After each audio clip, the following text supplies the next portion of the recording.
সাল্লাল্লাহু আলাইহি ওয়া আলা আলিহি ওয়াসাল্লাম أرسله بالحق بشيرا ونذيرا بين يدي الساعة من يطع الله رسوله فقد رشد ومن يعصهما فقد ضاع أما بعد فقد قال الله تعالى في كلامه المجيد وفي فرقانه الحميد بسم الله الرحمن الرحيم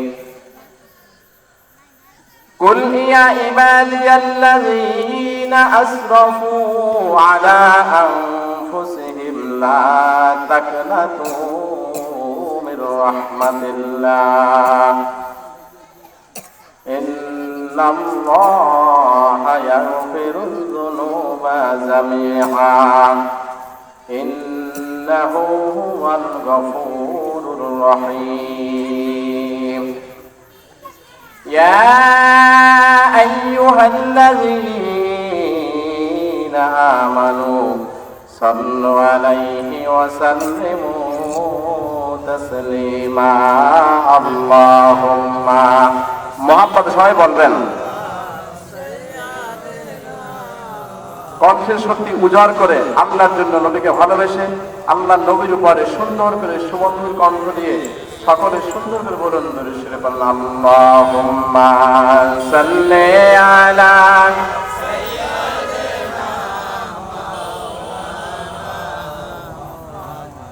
ওয়া আলা আলি সাইয়্যিদিনা اللهم صل على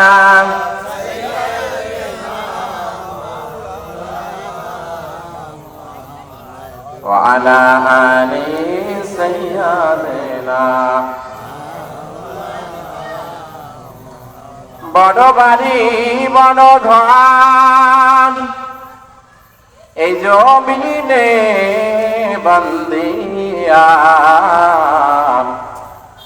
3.5 হাত মাটির ঘরে থাকবো সবাই ঘুমাইয়া আল্লাহুম্মা সাল্লি আলা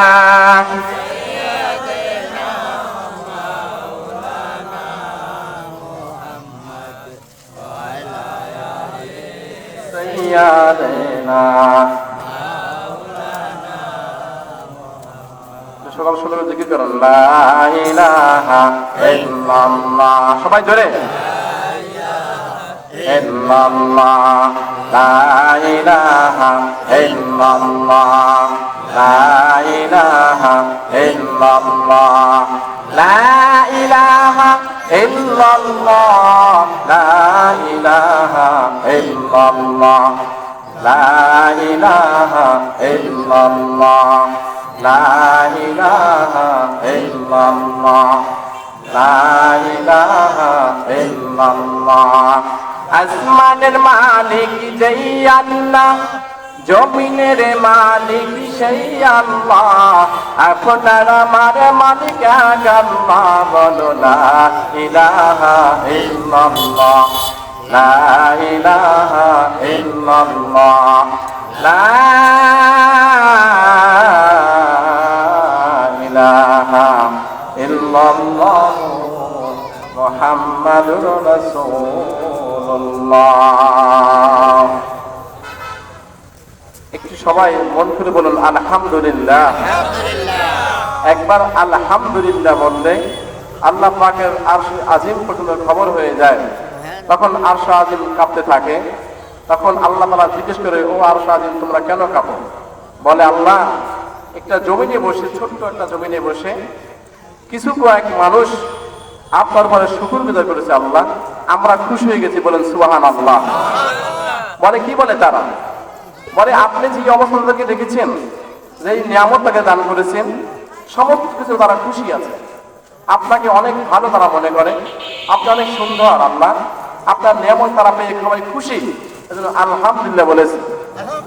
তখন আল্লাহ তাআলা বলে, তাহলে আমি আল্লাহ তো ঘোষণা করেছি কোন বান্দা যদি শুকর করে আমি আল্লাহ তার নিয়ামত বাড়িয়ে দেব। এখন নামাজ পড়তেন না, আল্লাহ নামাজ পড়ার সুযোগ করে সামনে করে দেব, বলুন সুবহানাল্লাহ। এখন জিকির করেন না, আল্লাহ সামনে জিকির করার তৌফিক করবেন। এখন আপনার সম্পদ কম আছে, আল্লাহ সামনে বাড়িয়ে দেবে, বলুন সুবহানাল্লাহ। এখন যে কোরআনের আয়াত, নিজের কোনো মন করা কোনো কথা নাই। এই জন্য শুকর সবসময় বলবেন, কেমন আছে? হ্যাঁ খুব ভালো আছে, আল্লাহ ভালো রেখেছে। এই আল্লাহ ভালো রেখেছে আর ভালো আছে, আসমান আর জমিন পর্যন্ত পার্থক্য কথার ভিতরে। আল্লাহ ভালো রেখেছে আর হ্যাঁ ভালো আছে, আই এম ফাইন যেটা বলেন, আসলে ভালো রাখার মালিককে বলেন, জোরে বলেন কে? একমাত্র মালিক আল্লাহ রাব্বুল আলামিন।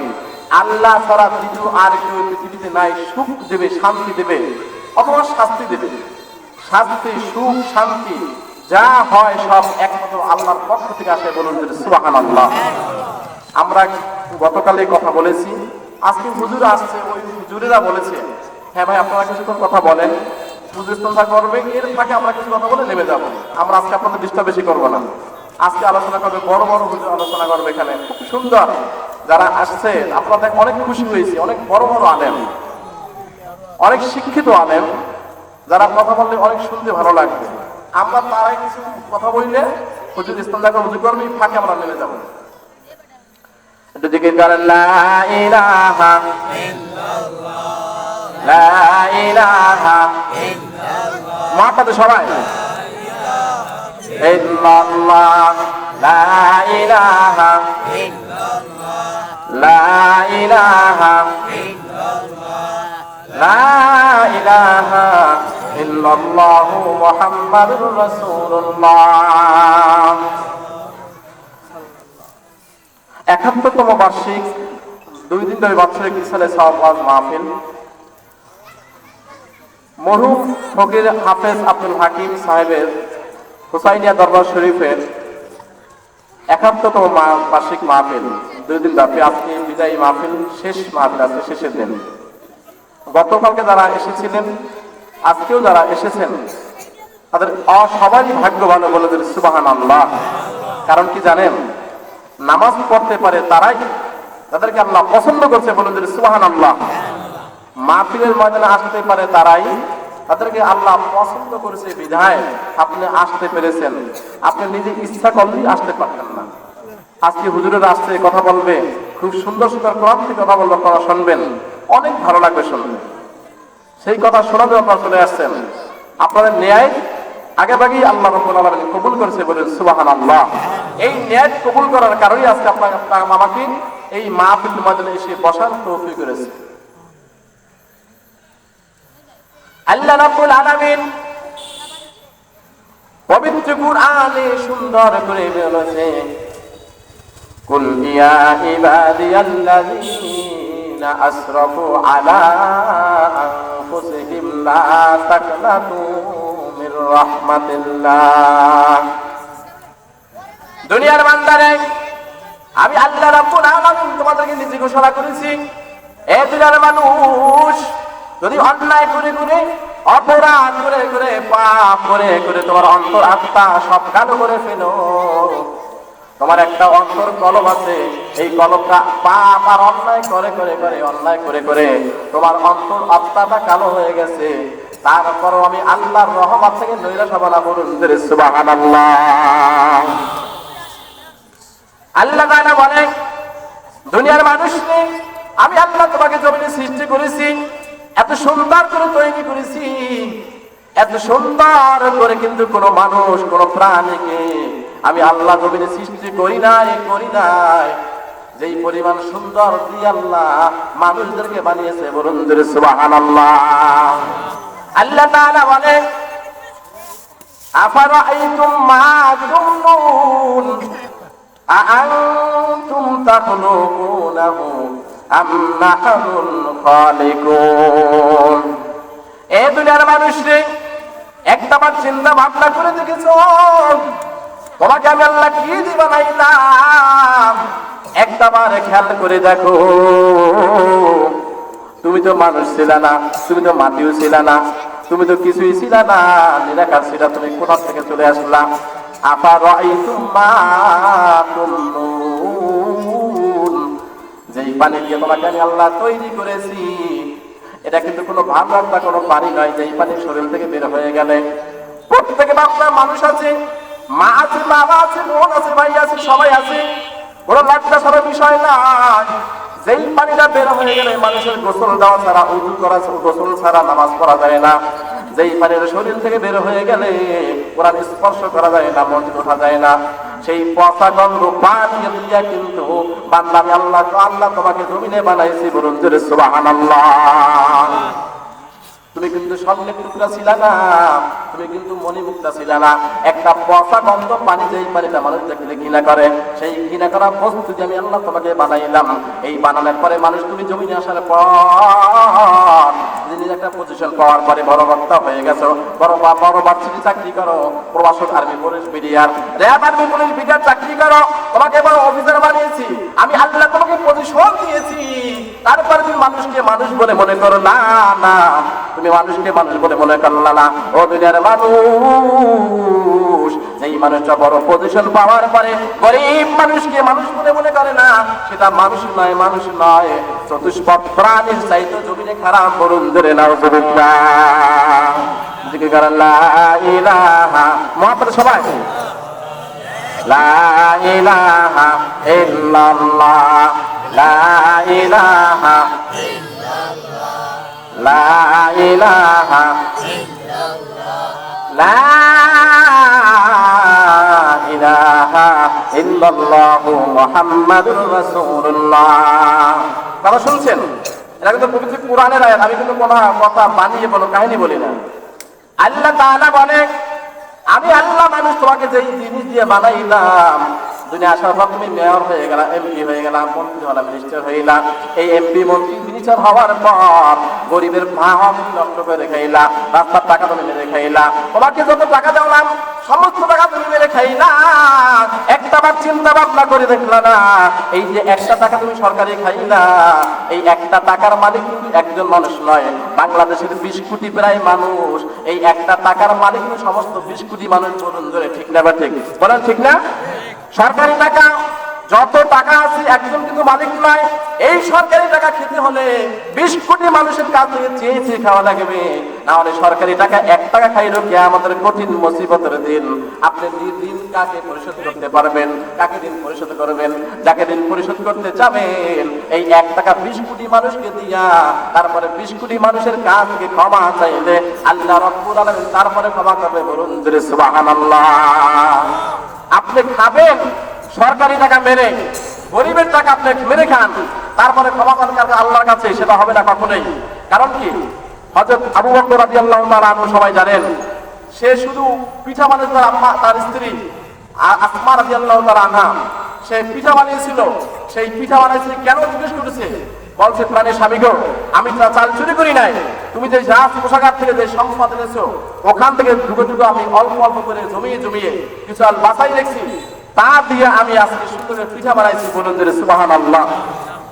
হযরত আবু বকর রাদিয়াল্লাহু তাআলা আনহু এই কথা শোনার পর বলল, প্রাণের স্ত্রী রে, তাহলে আমার মনে হয় সরকারি কোষাগার থেকে আমার মনে হয় এই চাল কয় টাকা বেশি আনা হয়েছে। বলুন জোরে সুবহানাল্লাহ। শুনছেন? প্রেসিডেন্ট সাহেব বলতেছে স্ত্রীরে যে পিঠা বানাইতে তুমি পারলা, আমার মনে হয় আমার সরকারি কোষাগার থেকে, আমি তো এখন প্রেসিডেন্ট, আমার প্রায় চাউল যা লাগবে তার চেয়ে আমার প্রতিদিন বেশি আসছে। বলুন জোরে সুবহানাল্লাহ। এরপর কি বয়ান করবেন, কি বয়ান শোনেন, কি নামাজ পড়েন বলেন, কি কত খাইছে আল্লাহ তাআলা জানেন। তারপরে ওই যে কয় টাকা যে কতটুকু চাল বেশি নিয়েছিল, পরবর্তীতে রাজ কোষাগার থেকে হযরত আবু বকর রাদিয়াল্লাহু তাআলা আনহু সেই চালটুকু আবার কম দিত। বলুন যে সুবহানাল্লাহ। এখন আপনি কত বড় চোর বাংলাদেশে দেখেন, আমরা শুনেছি 1.5 লক্ষ কোটি মার্কিন ডলার বাংলাদেশ থেকে পাচারে বিদেশে চলে গেছে। তাহলে আজকে সবজির দাম বেশি কেন? আজকে মাছের দাম বেশি কেন? আজকে তৈরির দাম বেশি কেন? আটার দাম বেশি কেন? আজকে সব কারণ কি? সমগ্র তারা লুটি পুটে সব চুষে খেয়ে বাংলাদেশে ছারখার করে দিয়েছে বিদায় আজকে গরিব মানুষ মাছ কিনতে পারে না, আজকে গরিব মানুষ তেল কিনতে পারে না, আজকে গরিব মানুষ রাস্তায় রিক্সায় যেতে পারে না। কারণটাকে একজনের ব্যাংকে সব টাকা জমে আছে, আর ব্যাংকে এমন ব্যাংকে জমে আছে, বহির্বিশ্বে জমে আছে, যে টাকার যে বেনিফিটটা সেটা বাংলাদেশ ব্যাংক পায় না। তাহলে কেমন চুরি করেছে বলেন?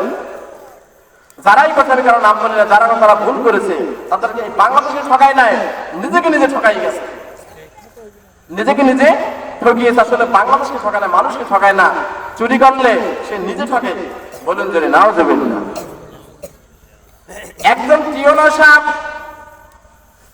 টিউনো সাহেব চাকরির অবসর হওয়ার পর তাবলীগের বয়ানে চলে গেছে, তাবলীগের জোরে চলে গেছে।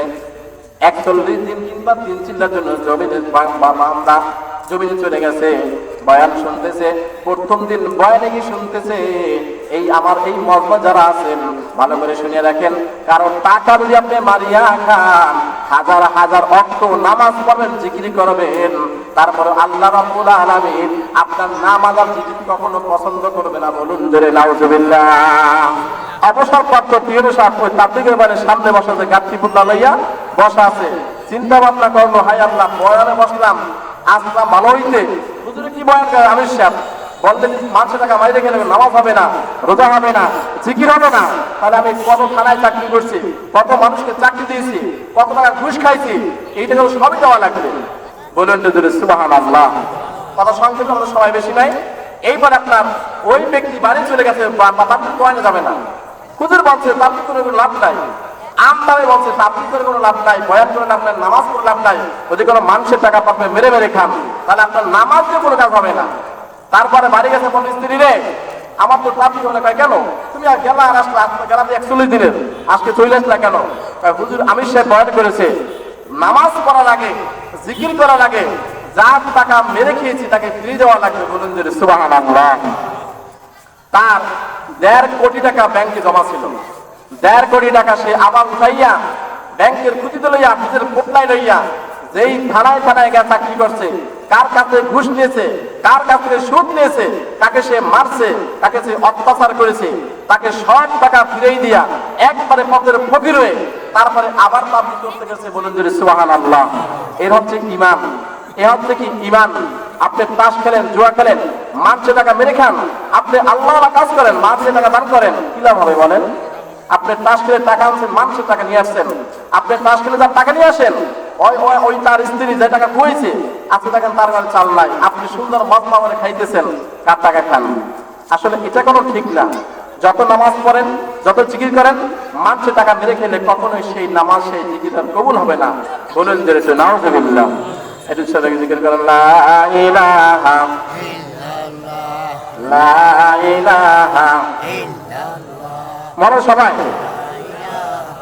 ইল্লাল্লাহ, লা ইলাহা ইল্লাল্লাহ, লা ইলাহা ইল্লাল্লাহ মুহাম্মাদুর রাসূলুল্লাহ। আমি তো বলেছিলাম আল্লাহ তাআলা বলেছেন, কুল ইয়া ইবাদিয়াল্লাযীনা আসরাফু আলা আনফুসিহিম লা তাকনাতু মির রাহমাতিল্লাহ ইন্নাল্লাহা ইয়াগফিরুয যুনুবা জামিআ ইন্নাহু হুয়াল গফুরুর রহিম। এ বান্দা, আমি আল্লাহ তোমাকে জমিনে বানানোর পর তুমি যদি অন্যায় করে ফেলো, অপরাধ করে ফেলো, অন্তরাত্মা কালা করে ফেলো, একটা বাম নিচে কলমাদের টুকরা আছে, যেই টুকরার নাম হচ্ছে কলম। মানুষ অন্যায় একটা করলে একটা কালো দাগ করে, আর একটা করলে আর একটা কালো দাগ করে, এরকম কালো কালো করে করে তোমার অন্তরাত্মা কালো অন্ধকার হয়ে গেছে, অমাবস্যার চাঁদের চেয়ে তোমার অন্তরাত্মা নষ্ট হয়ে গেছে। বান্দারে, আমি আল্লাহর কথা স্মরণ করেছি এখন, তারপর আমি আল্লাহকে যখন স্মরণ করবে, একটা বার যদি মনের সুরে সুন্দর করে একবার ডাক দিতে পারো আল্লাহ, তুমি একটা বার ডাক দেওয়ার সাথে সাথে আমি আল্লাহ রাব্বুল আলামিন তোমার এক ডাকে 70 বার পর্যন্ত তাকে সারা প্রদান করবো। বলুন সুবহানাল্লাহ। যে যে নামাজ পড়েন নাই, যে যত পাপ করেছেন, অন্যায় করেছেন, আল্লাহ সুযোগ দিয়েছে দুনিয়ার মধ্যে মাফ করে ক্ষমা হয়ে যাবে। কিন্তু মারা যাওয়ার পর কবরের মধ্যে বসে হাজার হাজার কোটিবার জিকির করলেও একটা জিকির, একটা লোক আল্লাহ কবুল করবে না। বলুন জোরে নাউজুবিল্লাহ। এখন যারা বুড়ো হয়ে গেছেন, অনেক অন্যায়, অনেক পাপ, মানুষের পাপ হলে সেটা স্বাভাবিক, আল্লাহর ওলিদের পাপ কম হবে। আলেম যারা হক্কানি আলেম তাদের পাপ কম হবে, পাপ কিন্তু সবারই হবে, কিছু কম অথবা বেশি। পাপে কাউকে ছাড়বে না। শয়তান শরীরের মজ্জারিতে ঢুকতে পারে, আমরা আপনাকে দেখতেও শয়তান ভিতরে ঢুকে আপনাকে পাপ করাবে, কিন্তু এই বলে নয় আমি পাপের রাস্তায় থাকবো, আমি পাপ হয়ে গেছে আল্লাহ মাফ করো।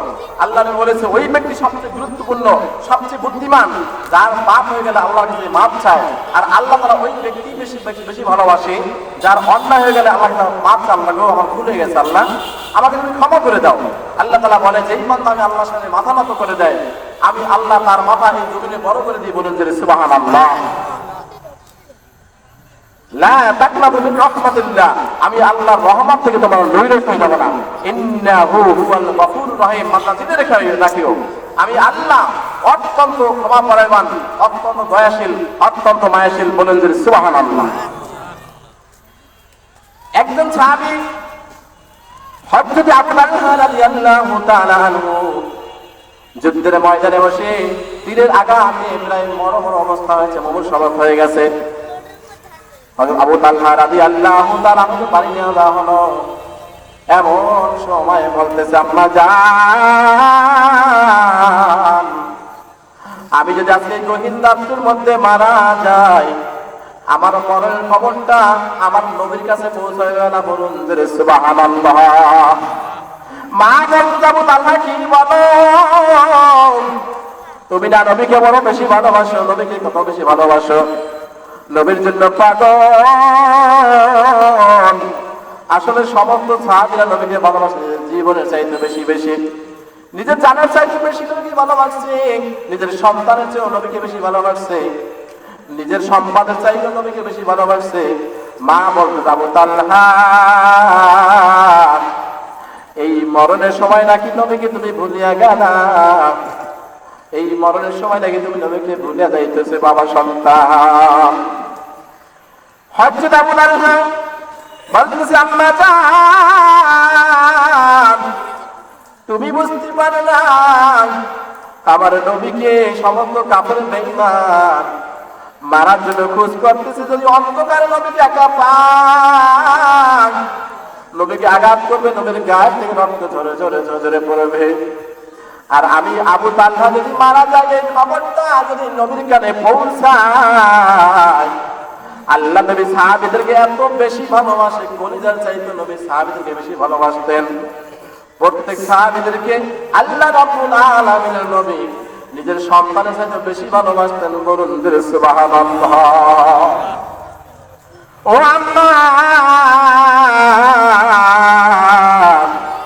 আমি যদি মারা যাই, এই খবরটা যদি নবী শুনতে পায়, নবী ধরলে আমার বাড়ি যখন আসা শুরু করবে, ও আম্মা রে, পথের মধ্যে কোনো কাফের বেঈমান আমার নবীকে যদি ধরিয়া আঘাত করিয়া দেয়, কষ্ট দেয়, আমি আবু তালহা জান্নাতে কিন্তু মা শান্তি পাবো না। বলুন যে সুবহানাল্লাহ। ও আম্মা, আমি যদি মরিয়াও যাই, আমার মৃত্যুর খবরটা তুমি নবীর কাছে সকাল বেলা বলিও। আমাকে নবী দাফন কাফন করার পর আমার জন্য কবরের পাশে দাঁড়িয়ে দোয়া করবে, আমি সাথেই খুশি হয়ে যাব। এই রাতের মধ্যে নবীর কাছে পৌঁছাইবা না, নবীর কাছে আমার মরণের খবরটা পৌঁছাইবে না। আম্মা এত বেশি ভালোবাসতেন। আল্লাহ তাআলা এই জন্য বলেছে সূরাতুল বাইয়িনার শেষ নম্বর আয়াত আল্লাহ সুন্দর করে বলেছে, রাদিয়াল্লাহু আনহুম ওয়া রাদু আন যালিকা লিমান খাশিয়া রাব্বা। ইয়া রাসূলুল্লাহ, ইয়া হাবিবাল্লাহ, আপনার সমস্ত সাহাবীদেরকে আমি আল্লাহ পছন্দ করেছি। বলুন সুবহানাল্লাহ। এটার আয়াতের অর্থ হচ্ছে আল্লাহ তাদেরকে বেশি ভালোবাসে যারা আল্লাহকে ভয় করে, ভয় করার মতো। আসলে সমস্ত সাহাবীরা আল্লাহকে ভয় করতে 100%, আর নবীকে ভালোবাসে 100% ভালোবাসছে। নিজের জান আর নিজের সম্পদ, নিজের সমস্ত বাড়ি গেছে, এই দিনের সমস্ত মানুষের চাইতে আল্লাহ নবীকে বেশি ভালোবাসে। বলুন সুবহানাল্লাহ। এখন আমরা নবীকে ভালোবাসি কি জানেন? ফজরের আযান দেয়, ওই কুকুরটাও ঘুমায়, ছাগলটাও ঘুমায়, গরু বকরি ঘুমায়, আমি বান্দাও ঘুমাই। তাহলে ঘুম কি এক না দুই বলেন? বলে সবাই বলেন, ঘুম কি এক না দুই? এক। কারণ কি জানেন? আল্লাহ বলেছে তোমরা নামাজ পড়ো। তাহলে আমরা কই নামাজ পড়ি বলেন? আযান শোনার পরে কোন ইমানদার, ছোট্ট ইমানদার হলে সে বসে থাকতে পারে না, নামাজের দৌড়াবে। মুমিনের প্রথম কাজ হচ্ছে নামাজ আদায় করা। 5 ওয়াক্ত নামাজকে সুন্দর করে গুরুত্ব সহকারে আদায় করা নামাজ মুমিন। আর যে মুমিন নামাজ পড়ে না, মান তারাকা সালাতা ফাকাত কাফার, যে নামাজ ছেড়ে দেয় সে তো কুফরি করে। মানে কি করে? সে কুফরি করে, কাফের মতো কাজ করে। নামাজ ছাড়তে ছাড়তে ছাড়তে ছাড়তে মানুষ একদিন কাফের মতো হয়ে যায়। কারণ কি? আল্লাহকে সে বারবার অস্বীকার করে। ফজরের আযান যখন হয়ে যাবে, নবীর ভালোবাসা যদি থাকে, তাহলে আপনি উযু করে সুন্দর করে গোসল করে, উযু গোসল করে তারপরে আপনি নামাজ পড়তে যাবেন, সুন্নাত পড়বেন, ফরজ পড়বেন, জিকির আজকার করে বের হয়ে আসবেন। তাহলে সেটা হচ্ছে নবীর ভালোবাসা। আর নামাজ নাই, রোজা নাই, আল্লাহর হুকুম পালন নাই, আশিকে রাসূল নাম, কোনো কাজ হবে বলেন? কোনো কাজ হবে না। নামাজ পড়ার মাধ্যমে আপনাকে আল্লাহকে দেখে দেওয়া লাগবে। আল্লাহ, হ্যাঁ আমি নামাজ পড়তেছি রব্বুল আলামিন। আল্লাহ রব্বুল আলামিন পবিত্র কোরআনে সুন্দর করে বলেছেন, ফি জান্নাতি ইয়াতাসাআলুন। আজকে বলি, কথা শেষ করি 5 মিনিট। ফি জান্নাতি ইয়াতাসাআলুন আনিল মুজরিমিন। আনিল মুজরিমিন, যখন জান্নাতে যখন মানুষ চলে যাবে, দুই বন্ধুরা বসে জান্নাতের ব্যালকনিতে বসে আলাপ আলোচনা করবে। ফি জান্নাতি ইয়াতাসাআলুন, তারা জান্নাতে বসে আলোচনা করবে সুন্দর ব্যালকনিতে বসে। তখন আনিল মুজরিমিন, জাহান্নামীদের সম্পর্কে বলবে। কার সম্পর্কে? জাহান্নামীদের সম্পর্কে বলবে। তারপর বলবে, মা সালাকাকুম ফি সাকার। বলবে, রে ও চাচা, আল্লাহ রাব্বুল আলামিন ওই জাহান্নামের কারা জ্বলতেছে, কারা আছে, কারা আগুনে লেলিহান আগুনে জ্বলতেছে, তাদের চেহারাটাকে একবারে আয়নার মতো স্পষ্ট সারা ধবধবে চোখের সামনে ধরবে। এই আমাদের এমপি সাহেব, এই আমাদের মেম্বার সাহেব, আমাদের গ্রামের মুরব্বী, মসজিদ কমিটির সভাপতি, এই সবচেয়ে সুদখোর, এই ঘুষখোর, এই র্যাব, এই আর্মি, এই পুলিশ, এই বিডিআর, ওই জান্নাতীওয়ালার চোখের সামনে আল্লাহ রাব্বুল আলামিন একেবারে স্পষ্ট, একবারে পানির মতো জ্যোৎস্নার চাঁদ যেমন সূর্য উঠে যায় আকাশে, চাঁদ উঠে, তেমন চাঁদের মতো সুন্দর দেখতে পারবে। কারা কারা জাহান্নামের জন্য বলুন করে নাউজুবিল্লাহ। তখন জান্নাতীরা বলবে, এ চাচা, এ ভাই, এ বাবা, আপনি না বাড়ির দেশের মধ্যে কত সম্পদশালী ছিলেন, আপনি আমাদের হাই মারতেন, হাই যাওয়ার সময় আমরা কথা বলা বন্ধ করে বসে পড়তাম। আজকে আপনি মেম্বার ছিলেন, আজকে চেয়ারম্যান ছিলেন, দুনিয়ার মধ্যে এমপি ছিলেন, মন্ত্রী ছিলেন, মিনিস্টার ছিলেন, র্যাব, আর্মি, পুলিশ, বিডিআর ছিলেন। এত ক্ষমতা, এত ক্ষমতা, মা সালাকাকুম ফি সাকার, আপনাদেরকে কিসে এই জাহান্নামে নিয়ে আসলো? তখন জাহান্নামীরা কেঁদে কেঁদে বলবে, লাম নাকু মিনাল মুসাল্লিন। ও গরিব ভাই, ও ভাই রে ভাই, কতবার মুয়াজ্জিন ডাকছে নামাজ পড়তে আসো, হাইয়া আলাস সালাত, হাইয়া আলাল ফালাহ, কতবার ডাকছে নামাজ পড়তে আসো, নামাজ পড়তে আসো। আমরা নামাজের অন্তর্ভুক্ত হই নাই, নামাজে যাই নাই। আল্লাহ রাব্বুল আলামিন আমাদেরকে এই জন্যই, এই নামাজ না পড়ার কারণে আল্লাহ জাহান্নামে নিয়ে আসছে। বলুন জোরে নাউজুবিল্লাহ। 2 নম্বর কারণ হলো, ওয়ালাম নাকু নুতআইমুল মিসকিন।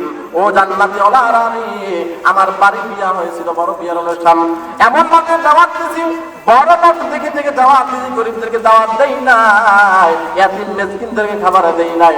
আল্লাহ রাব্বুল আলামিন ওই ইয়াতিম মিসকিনদেরকে খাবার না দেওয়ার কারণে আল্লাহ রাব্বুল আলামিন আজকে জাহান্নামে পাঠাইছে। বলুন জোরে নাউজুবিল্লাহ। وَكُنَّا نَخُوضُ مَعَ الْخَائِضِينَ। আর কি কথা বলেছে আল্লাহ তাআলা কোরআনে সুন্দর করে বলেছে। 3 নম্বর কারণ জাহান্নামে যাওয়ার, সেটা হচ্ছে আমরা বেহুদা কথা বলতাম, চায়ের দোকানে বসে আড্ডা দিতাম, আল্লাহর বিরুদ্ধে কথা কথা বলতাম, নবীর বিরুদ্ধে কথা বলতাম, ইসলামের বিরুদ্ধে কথা বলতাম, আল্লাহ তাআলা এই যে আল্লাহর বিরুদ্ধে খালি খালি কথা বলেছি, বেহুদা কথা বলেছি, এই জন্য আল্লাহ আমাদের কাছে জাহান্নামে নিয়ে আসলো। বলুন জোরে নাউজুবিল্লাহ। আমা তাওফিক ইল্লা বিল্লাহ। আল্লাহ পাক রব্বুল আলামিন, আমি যেটা বলেছি কোরআন থেকে আয়াত, কোরআনের আয়াত থেকে কথা বলেছি। কোরআনে এমন কিছু নাই যে বিষয়ে আলোচনা করা নাই। আসলে খুঁজলে সব পাওয়া যায়, আমরা খুঁজি না, অনেকে পাই না। এই জন্য জাহান্নামে কারা যাবে, জান্নাতে কারা যাবে, কারা হবে জান্নাতি, যারা কারা হবে জাহান্নামে, কারা যাবে, কারা মুমিন, কারা মুশরিক, কারা কাফের, এরা পবিত্র কোরআনে সুন্দর করে কোট কোট করে আলাদা আলাদাভাবে সুন্দর উল্লেখ করা আছে। সকলে পড়বেন, কোরআন শরীফ বাংলা অনুবাদ পড়বেন, কোরআনকে পড়বেন, সবাই সুন্দর করে পড়ার চেষ্টা করবেন, কোরআনকে সহিহ করে পড়ার আমিও আপনি সবাই চেষ্টা করব। আল্লাহ পাক আমাদের সকলকে সুন্দর করে